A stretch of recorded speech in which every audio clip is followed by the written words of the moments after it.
Hola, ¿qué tal? Nos encontramos aquí en el primer programa que vamos a generar para las redes sociales de Itzel Salvador. Y me encuentro hoy con un gran amigo, quien es Aarón Becerra. Por favor, Aarón, salúdanos y compártenos un poco de lo que has hecho.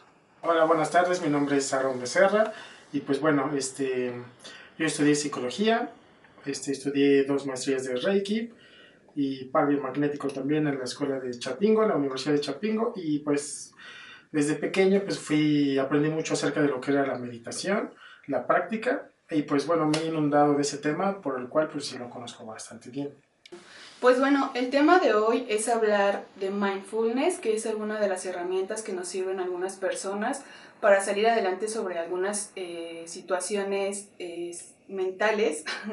No sé si está bien dicho, mentales. Sí. Entonces, pues primero quiero que me comentes qué es el mindfulness y cómo lo definirías desde tu experiencia personal o profesional.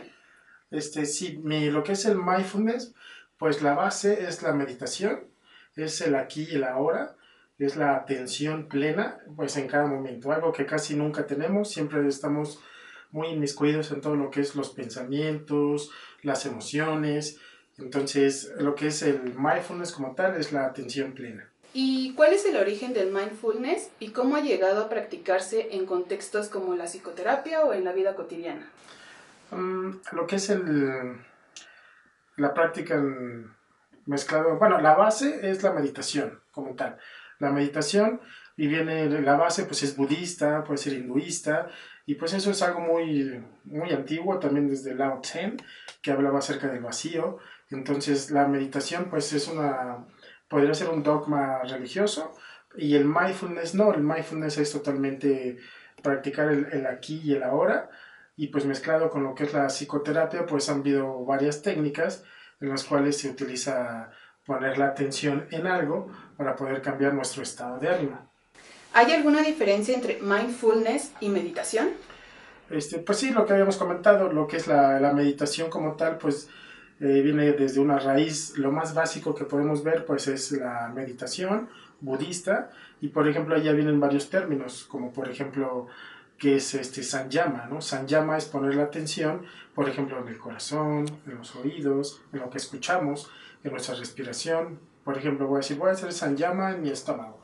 Entonces ponemos atención en el estómago y hay una resonancia energética que puede ayudar a nuestro bienestar. Entonces eso son en términos budistas. En lo que es el término mindfulness, pues ya es totalmente más occidentalizado, ¿no? En lo cual pues ya es más la práctica del aquí y el ahora, respiraciones, y esa podría ser la gran diferencia. ¿Nos podrías compartir como una práctica más específica, algún ejemplo?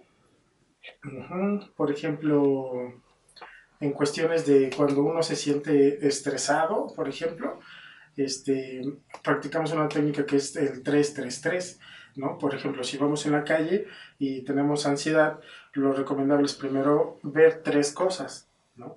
El árbol, el camión, una persona. Y después vamos a escuchar 3 cosas, tal vez algún ruido, tal vez algún pajarito. Vamos a escuchar 3 cosas, tal vez un ladrido, una persona, un coche. Mientras tanto, también estamos viendo las cosas, las 3 cosas. Y la tercera es sentir 3 cosas en nuestro cuerpo, por ejemplo, nuestro corazón, nuestra respiración.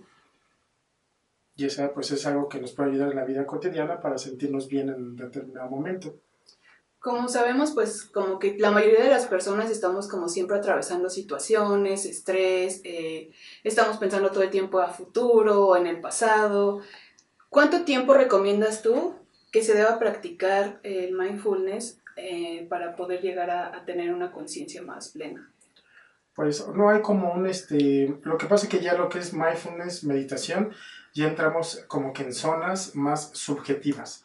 Ya no es tan objetivo como, bueno, una técnica conductista sí, ¿no? Es muy objetiva, ¿no? Pero, por ejemplo, la técnica del 3-3-3 también es algo muy objetivo porque nos ayuda a calmarnos. Ajá. Pero ya la parte de, ¿cómo habías dicho? la, ¿Cuánto tiempo se tendría que ah, practicar? ¿Cuánto tiempo? Es también subjetivo porque, por ejemplo, hay prácticas que dicen pon tu atención en un punto en específico durante media hora, ¿no? Y yo creo que eso es algo que es muy difícil de lograr. Pero por la recomendación es, por ejemplo, yo recomiendo siempre 1 minuto. Poner la atención en la respiración 1 minuto nada más. Poner un temporizador en el celular, relajar el cuerpo y poner la atención solamente 1 minuto. No más, no menos.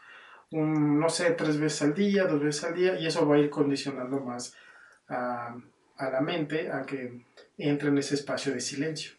Ok, entonces como mencionas, la respiración es muy importante en este tipo de práctica, ¿no? Sí, la respiración es totalmente fundamental porque también aprendemos a tener una respiración más lenta. Más lenta, más profunda, que nos quedamos con la atención en la respiración y luego en la exhalación también tiene que ser muy lenta y eso también nos va a traer más salud y bienestar en nuestra oxigenación en el cuerpo. Ok, y bueno, ya que vemos este tipo de práctica, ¿qué tipo de beneficios físicos, emocionales y psicológicos puede llegar a tener? Uy, pues bastantes. Por ejemplo, nuestra atención mejora. Nuestra hasta cierta memoria fotográfica, si no la teníamos, la podemos desarrollar, porque estamos en el aquí. También nuestro cuerpo se hidrata. Uh-huh. Yo he notado, por ejemplo, que cada vez que bueno, no hago meditación, ¿no? Estoy normal. Y de repente agarro, me pongo a hacer meditación y cuando me doy cuenta, mi boca ya está húmeda. Entonces nuestro cuerpo se hidrata de una forma natural. Entonces eso nos ayuda a nuestro bienestar y a nuestra salud. Okay. Indudablemente, psicológicamente, los pensamientos se acallan con mayor facilidad y podemos estar en un estado pleno. Ok. ¿Tú has tenido alguna experiencia personal significativa relacionada con esta práctica que te haya marcado? Pues sí, tan solo con el darme cuenta que yo no soy mi mente, que yo no soy mi cerebro, ¿no? O mi mente.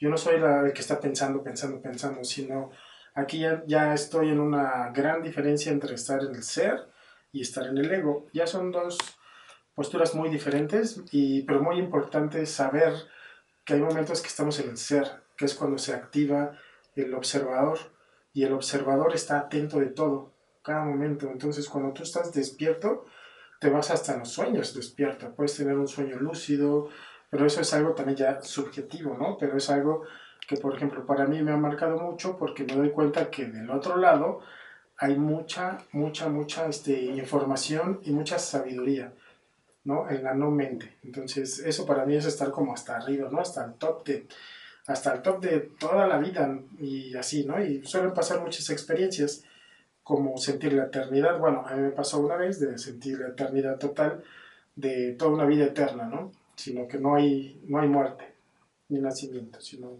somos eternos y eso es algo que me marcó mucho porque me di cuenta de cómo llevar mi vida día a día, aprender a observar y dejar de juzgar. Eso es bastante importante, dejar de juzgar. Dejas de juzgar y vives más ligero, vives más feliz, vives con dicha desde aquí adentro, momento a momento. De acuerdo a tu experiencia como terapeuta, ¿qué barreras son las que más enfrentan las personas al intentar llevar a cabo esta práctica? Barreras. O limitantes. Pues es que hay personas, por ejemplo, yo he conocido personas que conocen cómo es el mindfulness, cómo es la meditación, y de repente se sienten tan bien que ya no lo quieren hacer, porque estamos condicionados al sufrimiento, al estar mal. Entonces hay gente que pues simplemente no le gusta estar bien y se queda con el condicionamiento de la mente. Entonces regresan a lo mismo o simplemente lo practican unos meses y después regresan otra vez al condicionamiento del enojo, de la vida cotidiana, no sé, todo nuestro inconsciente. Entonces yo creo que la barrera podría ser el ego, mucho ego. ¿Nos podrías explicar un poco más sobre el ego? Pues el ego, bueno, para esto a mí me gusta mucho explicar lo que es el modelo del iceberg de Freud, que es la conciencia, que es el inconsciente, y el inconsciente cómo es toda nuestra historia, todo lo que nos lleva o sea, todo lo que estamos viviendo, toda nuestra historia. Entonces ese ego es todo lo que también nos hace sufrir, porque nos apegamos a las cosas, nos apegamos a la figura que somos en el exterior y no a lo que somos dentro. Entonces el ego es lo que nos pega mucho el querer aparentar algo que no somos y simplemente pues, nos hace sufrir. Aparentamos mucho ser felices y no lo somos, aparentamos ser pobres y tal vez no lo somos. no sé, hay infinidad de cosas que el ego, la mente, nos mete mucho en la cabeza y precisamente con la práctica del mindfulness nos liberamos mucho de ese ego.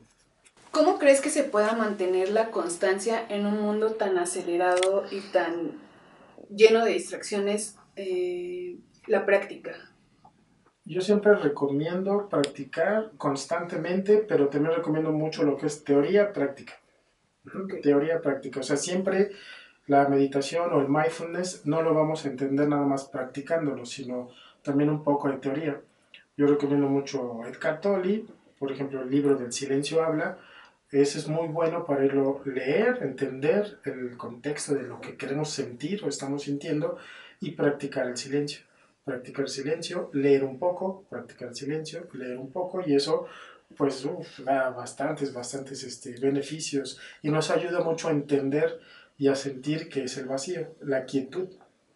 Ok, de esta parte de sabiduría que tú ya tienes con respecto a la lectura, a la literatura, ¿nos puedes compartir algo que te haya hecho como cambiar tu perspectiva de vida o qué cambios has tenido en tu vida a partir de estos conocimientos que has tenido? Pues lo que me ha ayudado mucho y a mí lo que me sirvió bastante fue, por ejemplo, el método Silva. El método Silva para mí fue un parteaguas, para mí fue, y es un libro que te estoy hablando que es como de los 80, o sea, no es nuevo. Y con la práctica de ese método Silva fue como yo sentí el vacío, sentí el silencio, y desde ahí ya fue un parteaguas y pues cambió mi vida totalmente porque ya lo veo diferente. Yo veo a las personas cuando están, pues como todos estamos condicionados con algo, pero ya tienes la mente más clara.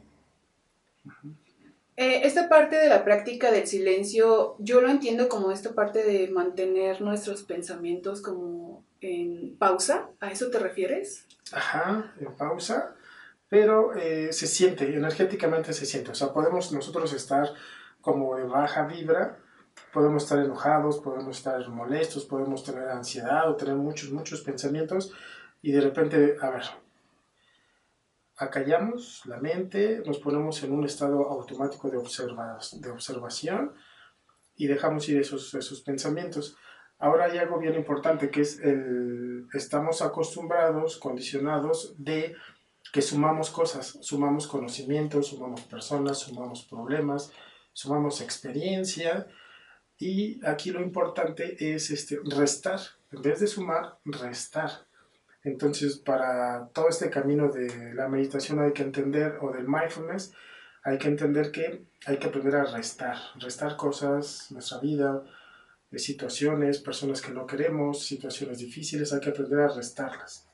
Por ejemplo, esta parte de aprender a restar, a mí me ha funcionado mucho esa parte de aprender a vivir con menos, o sea, no irnos como a este mundo material que también es como muy enfermizo. ¿Qué piensas sobre esto? Pues yo creo que entre menos es más. Entonces, tener una casa que esté vacía, no vacía totalmente, pero por ejemplo con lo básico y exactamente tener menos, yo creo que eso es bueno porque menos es más. Exacto. Esta parte ideológica que tienes, porque ya hoy llevamos mucho tiempo de conocernos, me gustaría que me dijeras qué piensas de que ha aumentado mucho esta parte de las enfermedades mentales, suicidios, no sé, con el COVID también como que aumentó toda esta parte de, pues estábamos encerrados en la casa y creo que aumentó mucho la situación de las enfermedades mentales. ¿Tú qué opinas qué es lo que está pasando en este mundo para que este tipo de cosas estén aumentando? Pues yo creo que esto es algo, pues, como que hay un control por fuera, ¿no? Nos controlan en muchas cosas y los cuales nosotros nos dejamos llevar, pues, por todo el consumismo, por el que si no tienes esto, pues no vas a ser alguien, o ajá, no vas a tener esto o lo otro. Entonces, ese tipo de cosas nos generan, pues, ansiedades. Entonces, yo creo que entre más sepamos gestionar esa mente, el ser, controlar la mente, no la mente controlar al ser o a la persona que tenemos aquí, ¿no? Sino el ser controlar a la mente para poder controlar esas emociones. Sí, justo hace un tiempo platicaba con un amigo tanatólogo de la Universidad Autónoma de la Ciudad de México que me hablaba justo de que este tipo de cosas, de prácticas, se deberían de enseñar en la escuela, ¿no? Que deberían de ser prácticamente el plan de estudio de las instituciones públicas para que las personas que están estudiando en una institución pública o hasta incluso privadas, pues sepan manejar como sus emociones, entenderlas, aprender a respirar, aprender a llevar como esta situación de, pues, del control de la mente, se podría llamar de esa forma. ¿Tú qué opinas sobre eso? ¿Crees que serviría que esto fuera un conocimiento básico para las personas? Sí, claro, yo creo que este es un conocimiento, así tanto como para mí la psicología se tenía que estudiar, no sé, como que en la preparatoria, desde la preparatoria, ¿no? Entonces yo creo que el mindfulness debe de ser algo que se debe dar en las escuelas. ¿Por qué? Porque en primer lugar es algo que te permite controlarte. Si vienes muy acelerado, te tranquilizas. Y esto, por ejemplo, ya lo habíamos aplicado yo y unos colegas en una escuela de inglés, ¿no? Entonces, en una escuela de inglés, lo que hicimos fue hacer una meditación, una pequeña meditación antes de entrar a la clase, y eso ayudaba muchísimo a los alumnos. Sí, no, porque te pones más atención, ¿no? Entras como más quieto a la clase, más como más en enfocarte, ¿no? Sí. Ok, bueno, aparte del libro que nos compartiste del Silencio Habla, ¿qué otras recomendaciones les podrías dar a las personas que nos van a ver, a que estén, no sé, viviendo alguna situación de incertidumbre, tal vez ansiedad, depresión? ¿Alguna recomendación de algún podcast, libro, algún ejercicio práctico? Pues yo les recomiendo, bueno, de libros hay muchísima información. Hay, por ejemplo, todo lo que es Osho, a mí se me hace muy bueno, independientemente de todo lo que se haya hablado de él. Sus libros son muy buenos. Todo lo que es de Edgar Tolle, El silencio habla, El poder de la hora, La nueva era. Ese es un libro que está a detalle, está muy padre. Hay un libro práctico del poder de la hora también. Indudablemente lo que es el método Silva también. Todos esos libros nos llevan a tener esa conciencia y a despertar esa, pues esa inquietud, porque también es inquietud por querer estar en el presente, ¿no? Por querer estar bien siempre en nuestro aquí. Esos libros, redes sociales, pues bueno, hay una red social de, puedo decir la que sea, ¿verdad? Sí. De Shiva Shambho. Él es muy bueno, él es como un maestro hindú, pero es mexicano, que vive en Puebla, y todos sus videos son muy buenos porque hablan acerca del despertar, de la atención, de todo eso que estamos hablando, y lo habla desde un punto de vista muy filosófico y muy padre. Hay libro de David R. Hawkins, también es muy bueno, El poder contra la fuerza. Ese libro habla específicamente de lo que es el ego y el ser, nada más que en esos términos. Es bastante bonito, muy, muy bonito ese libro. ¿Y qué otro? ¿Qué más? Redes sociales. Es que en redes sociales hay mucho y hay personas que pueden caer tal vez en un cliché que no les gusta, otros que sí, otros que no. Entonces, esos son los que yo más visito. Ok. Oye, me acuerdo que hablamos en una ocasión sobre tus 3 conocimientos básicos, que me hablaste como la caverna de Platón, el iceberg de Freud y uno más. ¿Nos podrías compartir los faltantes? Ajá. Bueno, mis 3 saberes que yo tengo de vida, Sí, saberes. mis saberes es lo que es precisamente el modelo del iceberg de Freud. Para mí es una base, para mí es algo que siempre es una base básica, saber cuando mi mente está en el inconsciente o estoy en la conciencia. Para mí eso es básico. Otro saber es el mito de la caverna de Platón, que es una plática que tuvo Sócrates con su alumno Glauquín. Bueno, no voy a decir todo el detalle, pero el mito de la caverna a mí también me abre mucho los ojos para saber que estamos en un lugar como encerrados y podemos salir a la luz con la práctica de la meditación. Y lo que es mi tercer saber, pues precisamente es el silencio de Buda. O sea, para mí el silencio, no soy budista, no practico ese dogma religioso, pero sí practico el silencio. Entonces sí puedo decir que practico el silencio y me gusta mucho el silencio que Buda vino a enseñarnos. Entonces, esos son mis 3 saberes. Ok. Y pues para finalizar la entrevista me gustaría que me compartieras tus redes sociales, si pueden llamarte, pueden contactarte de alguna forma, a través de mí, no sé, tú dime. Sí, podría ser a través de ti, y si no, pues mi número telefónico, ahorita nada más tengo el número. Tengo redes, pero son personales, todavía no las son, esas son otras cosas. Ok. Entonces, pero pues mi número, ¿lo digo o tú lo notas? Yo lo voy a poner aquí en el videito, Ok, ¿vale? perfecto. Ahí Y que me manden un WhatsApp y ya cualquier cosa, pues ya nos puedo ayudar en algo, pues aquí estoy a la orden. sí, también para comentarles que Aaron es una persona que también ha hecho talleres y cursos y también tiene otros conocimientos para que nos compartas también. No quiero dejar ese detalle. ¿Qué otros conocimientos tienes de prácticas que se relacionan con la meditación? Pues el Tai Chi, por ejemplo, para mí, algo que se me hace maravilloso es practicar el movimiento en silencio. Tú empiezas a sentir tu energía, estás como les digo, estamos enojados, y empiezas a ponerte en atención y empiezas a hacer un movimiento de Tai Chi, y luego la energía sube. Entonces, para mí la práctica del Tai Chi se me hace muy importante en el diario. Ese es como que fundamental. Ok, bueno, pues ahora sí para finalizar esta entrevista, que quiero que sean breves para que se terminen de ver, porque pues bueno, podemos hacer una entrevista de 1 hora y compartir varios conocimientos, pero lo que quiero es que terminen de verlo. Y pues quiero agradecerte, Aarón, por ser mi amigo, por haberme ayudado también en épocas pasadas con mi situación de depresión y ansiedad, por todos los conocimientos que me has compartido y por las veces que te he buscado y me has ayudado. Muchas gracias. Gracias por ser mi amigo, te tengo mucho aprecio y gracias por estar aquí conmigo y por ser una persona que comparte sus conocimientos, y eso es muy, muy de agradecerte y de aplaudirte. Muchas gracias. Gracias. Y nos vemos en la próxima.